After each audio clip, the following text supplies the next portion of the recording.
새벽 묵상 시간에 오신 여러분들을 환영합니다. 오늘 말씀의 제목은 선물을 위한 준비입니다. 하나님께서 이스라엘 백성들을 애굽에서 불러내신 궁극적인 목적은 하나님의 나라를 세우는 것이었습니다. 그리고 하나님의 나라를 세우신 목적은 하나님의 품성의 빛을 세상에 전하기 위한 목적이었죠. 그렇다면 하나님의 품성은 구체적으로 무엇인지 알아야 됩니다.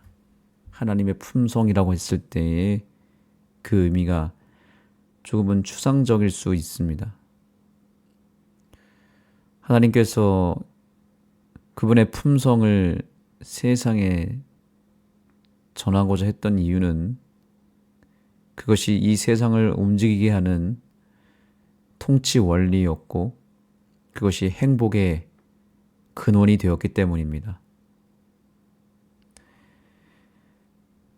하나님의 품성은 도대체 무엇이길래 이렇게 중요하게 강조하고 있고 그 품성이 온 세상을 다스리는 통치의 원리가 될 수 있었을까요? 하나님의 품성을 단 하나의 단어로 요약하고 정의를 내린다면 그것은 바로 사랑이라고 할 수 있습니다.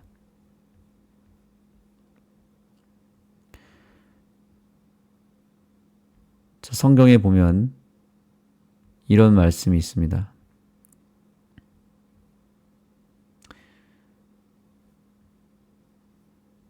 이번 교과에서도 아마 이 부분을 다루고 있을 것입니다. 요한일서 4장 16절입니다. 하나님이 우리를 사랑하시는 사랑을 우리가 알고 믿었노니 하나님은 사랑이시라. 아멘. 하나님은 사랑이시라고 성경은 정의를 내립니다. 사랑 안에 거하는 자는 하나님 안에 거하고 하나님도 그의 안에 거하시느니라. 아멘. 성경은 분명히 이야기합니다. 하나님은 사랑이시다라고요.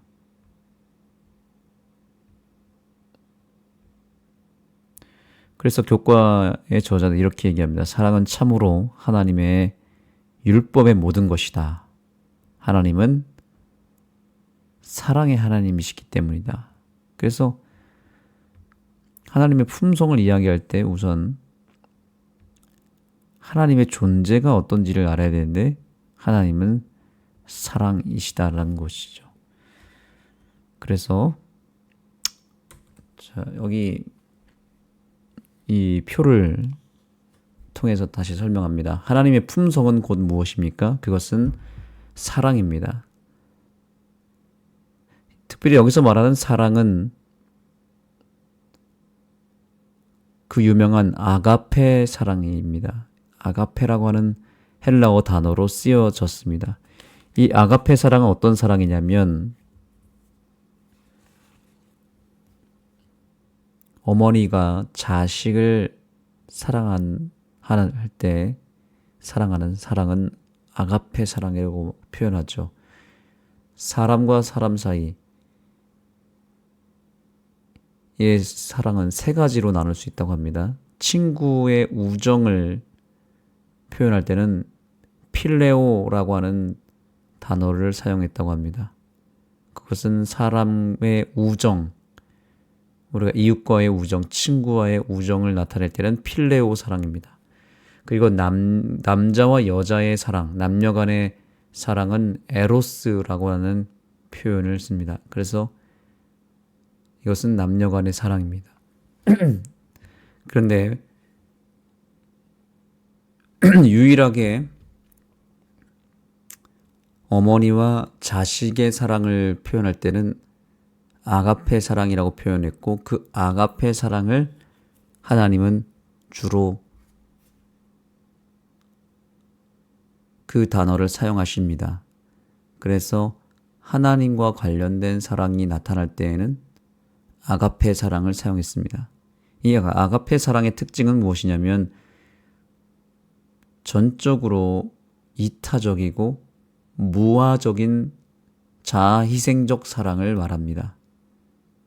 자기를 헌신하고 희생하여 낮추고 상대방에게 포커스를 두는 사랑입니다. 철저하게 이타적인 사랑입니다. 이것이 바로 하나님의 품성이라고 말하는 것입니다. 이기심이 전혀 섞이지 않은 이타심만 있는 사랑이죠. 그래서 하나님의 품성은 곧 사랑이다. 하나님의 존재는 곧 사랑이다. 라고 말할 때에는 그 사랑이 아가페 사랑이다. 라고 하는 것을 기억하시기 바랍니다. 그렇다면 하나님의 품성인 사랑을 구체적으로 표현한 것이 무엇일까요? 그것이 바로 율법이라고 하는 것입니다.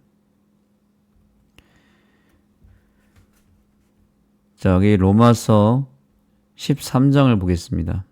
로마서 13장 10절.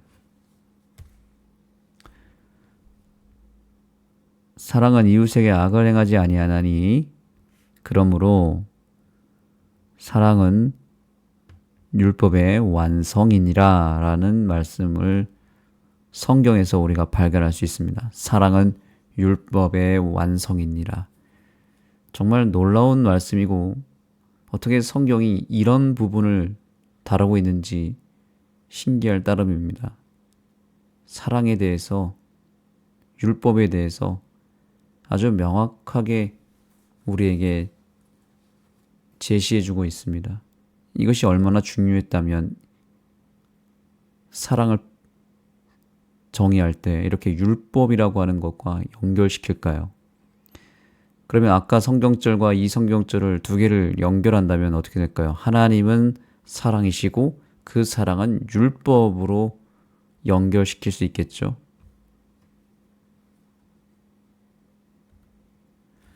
그래서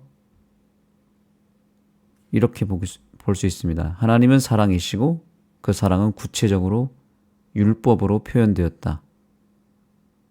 이렇게 볼 수 있는 것입니다.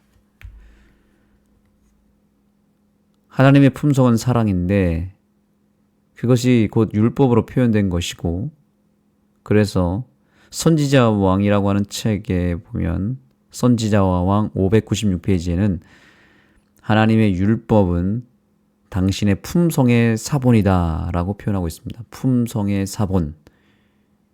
하나님의 율법은 하나님의 품성의 사본이다. 이것 역시 굉장히 기가 막힌 표현입니다. 하나님의 품성은 사랑인데 그 사랑을, 그 하나님의 품성을 만약에 복사할 수 있다면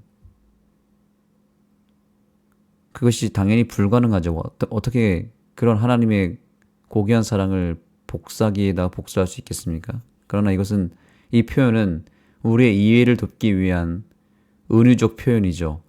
만약에 하나님의 품성을, 즉 하나님의 사랑을 복사할 수 있다면 그 복사기로부터 출력되어 나오는 종이에는 무엇이 적혀 있다는 얘기입니까? 바로 율법이 적혀 있다는 얘기입니다. 그런 표현을 한 것입니다. 그래서 하나님의 율법은 당신의 품성의 사본이다. 이런 표현을 엘렌 화이트는 적절하게 우리에게 이해를 돕기 위하여 그 표현을 사용한 것입니다. 그러면 하나님의 품성은 사랑이고 사랑은 율법인데 이것을 좀 더 구체적으로 표현한 것은 그렇다면 무엇인가요? 좀 더 구체적으로 요약하고 표현한 것이 바로 십계명이라고 하는 것입니다. 십계명입니다. 그래서 자, 여기 보시죠. 바울이 율법을 사랑이라고 요약할 때 그것은 십계명에서 가져온 것이다. 사랑은 참으로 하나님의 율법의 모든 것이다. 율법을 요약한다면 그것은 바로 십계명이라고 하는 거죠. 품성의 사본인 율법. 그리고 그 율법을 다시 요약했을 때는 십계명이 나오는 겁니다. 그래서 십계명이라고 하는 이 율법은 그냥 단순히 10가지 도덕적 규범을 의미하는 것이 아니라 그 뿌리가 어디서 왔다는 거예요? 하나님의 품성인 사랑에서 왔고, 더 나아가서 이것은 하나님께서 온 우주를 다스리는 통치의 원리가 된다라는 것입니다. 그래서 여기 오늘 교훈의 말씀을 볼까요?